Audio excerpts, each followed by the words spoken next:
Good evening, everybody, and welcome to week 2 of the Reset and Recharge Challenge. Good morning, good afternoon if you're watching this back on replay. And for those that haven't met me yet, I'm Bex Spiller. I'm the founder of the Anti-Burnout Club, and we're going through a whole spring challenge at the moment called Reset and Recharge, where we're basically getting rid of all the blur energy that comes from winter. We're currently in the week where we're looking at our energy levels as they are right now, and then we're going to move on to being able to recharge ourselves and fill ourselves with lots of lovely spring energy in the next couple of weeks. So that's where we're at right now.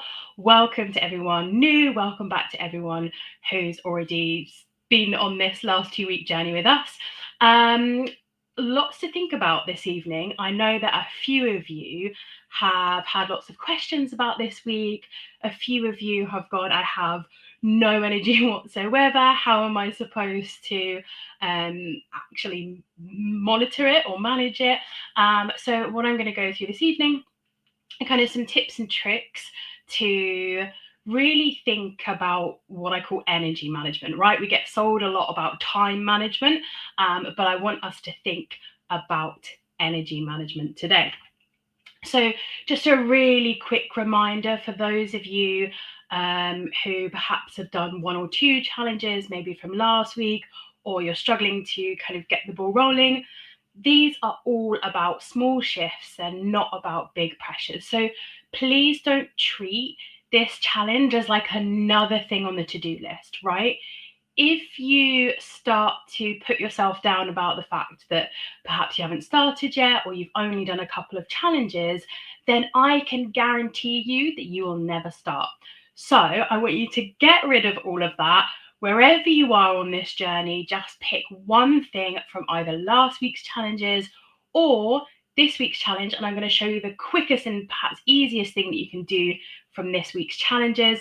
And remember that just showing up is a massive win. So the thing that I want us to think about this week is that most of us plan our days based on time, right? So I have to get up at this time, I have to leave the house at this time, I have to be at work at this time, I'll come home at this time, and then, I'll do X, Y, and Z, and I'll go to bed at this time. So when we plan our days around time, a lot of these things like we kind of have to do, right? We have to do based on time. We don't really take into account our energy levels. So it might be that you say, in the evening after work or after a busy day, I'm going to go to the gym or go running and I'm going to tidy my house and I'm going to cook. And you get home and you're like, I'm exhausted. And that's because we kind of forget to consider our energy levels. We just think about our days in blocks of times. And when we ignore that, we then burn out. So if you are someone who feels kind of like tired and overwhelmed and unmotivated, looking at our natural energy rhythms and seeing how we can kind of plan our days around that is a lot better than trying to plan it around time. Now, I fully appreciate that, not everybody has the flexibility to say, well, I'll just go into work at 7 a.m. and leave at 3 p.m. instead. Like, I know that there are certain things that we have to do by time, but the rest of the things, how can we manage those by energy? Working with our natural rhythm gives us a lot more flow and is a lot less kind of forceful, right? We're not kind of pushing ourselves to do something because we have the energy and the motivation for it there and then. So what the first kind of mini challenge is that I set you for this week, and I just thought, do I actually have week 2's calendar? I do, I'll bring it up in a minute. The first challenge that I set you for this week was, can you see me? For some reason, my camera just went black there. I think it's because I'm trying to bring up another image. So let me just bring this up for you. I've got so many files here. Week 2 calendar, right. Let me add this in. Week 2, managing your energy, not just your time. the first challenge that I set you is to track your energy peaks and dips, right? So I'm going to show you a very quick and easy way that I do this. That hopefully means that even if you haven't done any of the challenges yet, or you're not sure where to start, hopefully this will make things easier. So this is what I did on my notes that I shared with the people in the group and in the chat, the community chat yesterday. This was me yesterday, right? So started my day at 6 a.m, well, 5:45, and I'm just doing this in my notes.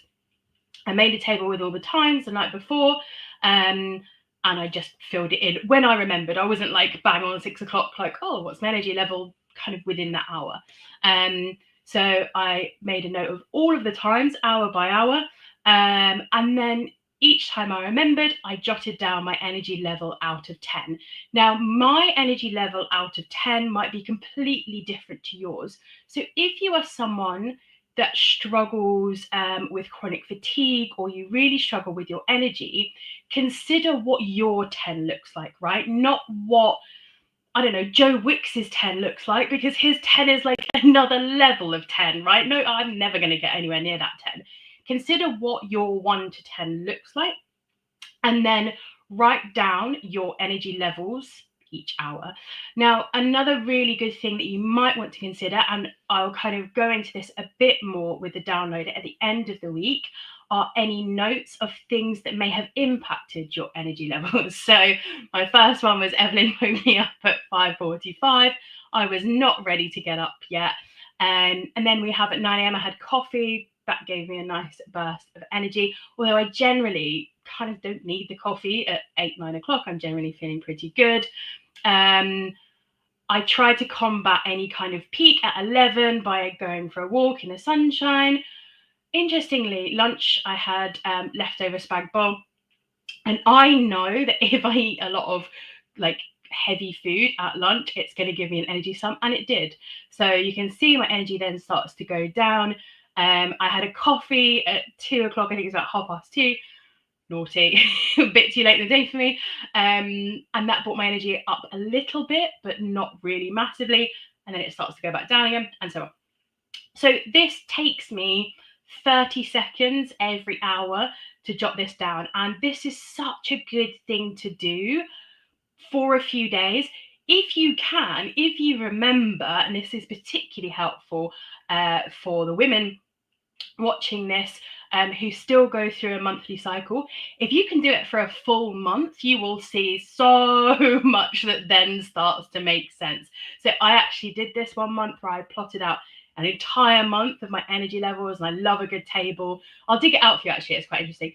And it's so interesting what the different hormones do to your energy levels. So it might be that you want to track this for a whole month if you're super cool like me. If not, then it's just a good thing to do for a couple of days, just to get an idea of what your energy levels are like. So if you have struggled with any of the challenges and you just can't start, that is a great one to get started with. Track your energy peaks and dips. And if you can't get started with that one, then go straight to Wednesdays and take a no guilt break. You've already ticked that challenge off, right? I just need you to promise yourself that there's no guilt. So when you feel your energy levels dip, tell yourself there is no guilt, there is no shame around taking a rest, and you've ticked another challenge off. That's 2, right? So this week really is just about noticing and understanding our energy levels. Now, another thing that I want to show you, and actually if you've been part of the Anti-Burnout Club for a while, then you've probably already seen this. If you have an Overcoming Overwhelm journal, I don't have one on me, it's over there, then you've probably seen this as well. This is called the Anti-Burnout Matrix. So this is another thing. I will put this with your downloadable stuff on Saturday. This is another really nice way of kind of managing your days by your energy. So if you've seen this, let me know in the comments, because I'm pretty sure a few of you are going to be like, Bex, you've shown me this a million times.